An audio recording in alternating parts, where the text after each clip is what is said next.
Señores, y aquí continuamos tras bastidores, ¿verdad? Comentando, sumamente interesante el programa de hoy, porque estos dos acompañantes que están aquí en este set son personas muy leídas, ilustradas, muy preparadas y que profundizan con tanta propiedad que me dejan perpleja. Así es que no se muevan, porque en este momento nosotros vamos a realizar el análisis que nuestro presidente aquí en la ciudad de Santiago se estableció, vamos a decir, un precedente y un desafío, porque tras esos tremendos aguaceros que cayeron el martes, pues aún así el presidente realizó su discurso y vamos a ver qué tal. Decía Braulio, hay mucha tela que cortar de ese discurso, pero yo pienso que el espacio ya está creado. Así que Filpo, Braulio, ¿qué les pareció a ustedes el discurso del presidente? ¿Qué nuevo trae? ¿Qué esperaban ustedes que no vieron?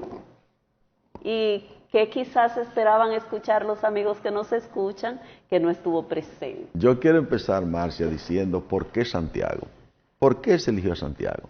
Sí, eso es interesante. Sería muy interesante. Y fíjate, cuando uno analiza la historia de la isla, uno se da cuenta que el Cibao ha sido muy particular desde los tiempos precolombinos. Las contradicciones dentro de la isla han sido muy fuertes, principalmente porque en el Cibao había un cacicazgo, Jaragua, por descendiente probablemente de caribes, Caonabo, Anacaona, combatientes, y fue el cacique que más combatió la dominación española. Esa tradición ha seguido a través de la historia, y de una manera u otra, cuando se da el proceso de colonización de la isla por parte de los españoles, aquí vinieron 800 familias canarias y otras familias sevillanas que se asentaron en el Cibao, razón por la cual el Cibao, a diferencia del sur, a diferencia del este del país, aquí se repartían las tierras. Cada familia española le daban un lote de tierra. Por lo tanto, en el Cibao existe el minifundio. No es casual, Marcia, que en el Cibao hayan nacido prácticamente todos los partidos políticos, todas las asociaciones de productores, de cosecheros, los sindicatos, las cooperativas. El Cibao tiene un ambiente de comunidad único en la República Dominicana, cuestión que no se da ni en el sur del país ni en el este, donde existe una forma de tenencia de la tierra demasiado grande. Son latifundios enormes. En el Cibao la gente tiene un poquito de tierra y eso ha conllevado a una unificación y sobre todo conllevó al proceso de transformación de materia prima mediante la industria azucarera, la industria del azúcar, la industria del tabaco. Fue el motor básico de la economía dominicana durante siglos. Sin embargo, Santiago y el Cibao ha sido diezmado, vamos a decir así, por gobernantes que no están de acuerdo con la forma de pensar del cibaeño. Ahí está Buenaventura Báez, en el año 57, que provocó prácticamente una revolución, la revolución de los tabaqueros y la rebelión de los capitanes, porque engañó a los comerciantes del Cibao comprándole con papeleta falsa el tabaco. Y para mí fue uno de los grandes robos hechos por la familia Báez. Lo mismo del Baninter. También debo destacar la forma en que Trujillo trató al Cibao en unas condiciones, vamos a decir, odiosas. Frente al Parque Duarte, Trujillo ponía a desfilar a los santiagueros y había que pasarle por debajo. por debajo también trató de destruir, en cierto modo, la economía cibaeña. Pero lo más grande que se hizo fue durante el gobierno del PLD. El PLD, todas las empresas grandes cibaeñas tenían que pagar sus impuestos a través de Santo Domingo e hicieron que se movieran los domicilios de las empresas grandes cibaeñas, incluyendo a León Jiménez, incluyendo a Banco Popular, bueno, fue una cacería que hubo porque los santiagueros decíamos que aportábamos alrededor de un 14% al Producto Interno Bruto. Ese 14%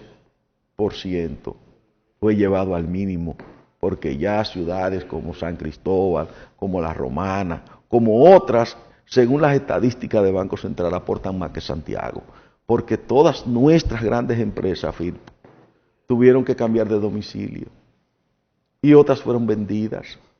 Entonces, el hecho de que el presidente Abinader haya tomado a Santiago con motivo de la restauración, que fue una gesta cibaeña. La restauración fue una gesta cibaeña, porque los cibaeños hemos estado en todos los procesos históricos de la República Dominicana. El Cibao fue el único que declaró a Juan Pablo Duarte como presidente.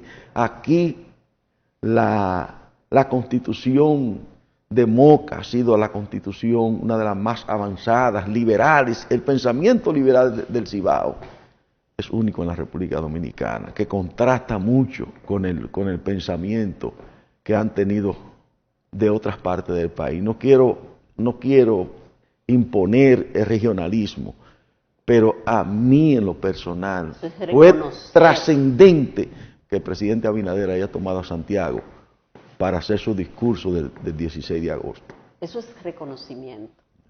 Sí, ¿Qué tú crees, Phil? Comparto esas apreciaciones de Braulio. Ciertamente, la guerra de la restauración se desarrolló en el Cibao y Santiago fue la sede del gobierno. Cerca de aquí, en la 16 de agosto, con Sánchez, donde está la escuela Emilio Prudón, ahí estuvo la sede del gobierno restaurador. Entonces, aparte de que Santiago, con el gobierno liberal, tras la Revolución Tabaquera, generó la Constituyente de Moca, y esa Constitución que usted señaló, también en 1908, bajo el gobierno de Ramón Cáceres, hubo una constituyente para reformar la Constitución que extendió el periodo a 6 años y eliminó la vicepresidencia y les puso algunas restricciones. Ramón Cáceres fue un dictador, desarrollista y entreguista a la vez, pero tenía una visión de progreso, aunque fue entregando prácticamente la soberanía al capital extranjero, y fue quien firmó el plan de ajuste de la deuda de 1906, la Convención Dominico-Americana de 1907, que nos constituyó en un protectorado. Santiago Guzmán Espaillá fue de los primeros que salió a protestar, al igual que Olivorio Mateo en el sur. Santiago Guzmán Espaillá era de aquí, de Santiago. Entonces, en los años 60 emerge lo que se llama el Grupo de Santiago, con pensamiento propio, con las ideas de progreso, que eran los que trazaban pauta, porque por donde ve el país se trazaba desde Santiago. Claro está, los enemigos de la agricultura, del progreso, lo concentraron todo en Santo Domingo, pero me parece que este discurso pone de relieve que se haya hecho desde aquí y que se hayan anunciado un conjunto de obras de infraestructura. Creo que son muy interesantes, porque un corredor desde Santiago hasta Manzanillo, creo que diversificará la importancia y la producción de la región, pues todo lo tenemos que buscar, lo que llega desde el exterior, a Jaina, Punta Caucedo, Sanssouci u otros lugares, nosotros con una costa a lo largo de todo el Cibao. Entonces tenemos, sin caer en el chauvinismo regionalista, el Cibao hay que darle la cuota y romper con ese macrocefalismo que se ha instaurado históricamente en Santo Domingo, de concentrar todas las inversiones del Estado por allá, en desmedro de lo que es la equidad de los ingresos y de lo que aporta cada región, que sería el caso de Santiago y las provincias adyacentes en la región del Cibao. Vamos a ver, Firpo y Braulio, ¿y qué podemos ver interesante en el discurso? Que yo tengo mi opinión, que fue un tanto reeleccionista. Bueno. pero hubo de todo. ¿Qué es lo que nuestro público que nos escucha podría interesarse? ¿Qué podemos destacar de ese discurso en cuanto a no solo a las obras de infraestructura, el bienestar que va a generar? Vamos a ver. Bueno, yo podría decir que fue rememorar una serie de cosas que se dijeron en febrero, porque en este momento no se hace rendición de cuentas. Se estaban cumpliendo 2 años de un gobierno que llegó en medio de una pandemia, que sigue asediado por una guerra, un proceso inflacionario, y que vale la pena. Bueno, vale la pena pasarle un poco de balance. Se había dicho que no mirar atrás, pero el presidente recurrió de manera continua a unos símiles, comparando cómo se dilapidaba el dinero en inversiones y ahora cómo se está manejando de manera austera. Creo que eso es interesante. Cosas importantes que se dijeron, por ejemplo, el que en las escuelas públicas los niños van a ingresar a partir de los 3 años, eso es muy importante, los niños de los sumamente, sí. Eso para mí, mira, te digo la verdad, eso fue sumamente interesante.